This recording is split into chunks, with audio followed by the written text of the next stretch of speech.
Alright, so let's talk today about percents. And percent is kind of like a unit rate. It's an easy way to compare things. And percent is always out of 100. So you can think of percent as 100%. And you've heard the term before. Give 100%.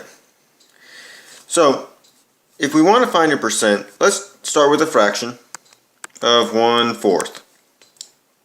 And to find that as a percent, there's a couple different ways to do that. And since we just did proportions, we'll start with proportions. So percent is always out of 100.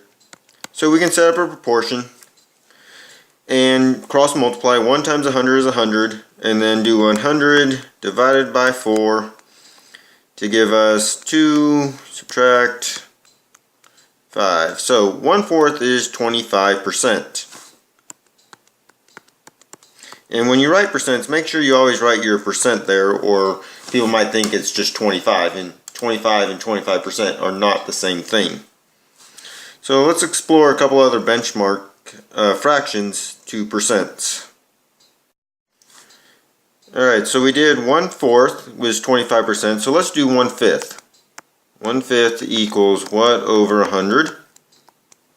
1 times 100 is 100, and then we're going to divide that by 5.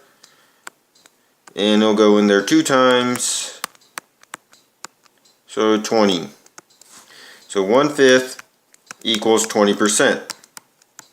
Now we can extrapolate from that if we do 2/5, it's going to be twice as much. So that's going to be 40%. 3/5 would equal 60%. And 4/5 would equal 80%. And then 5/5 would equal 100%.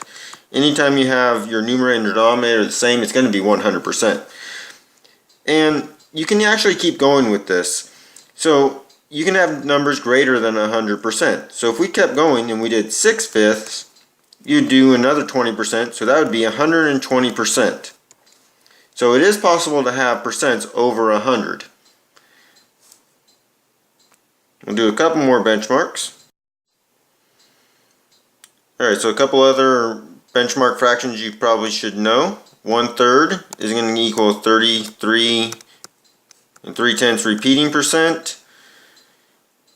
And 1/2, hopefully you know this one, is 50%. And let's go ahead and do 1/8 is going to be 12.5%. So those are some of the benchmark fractions to percents that you should know.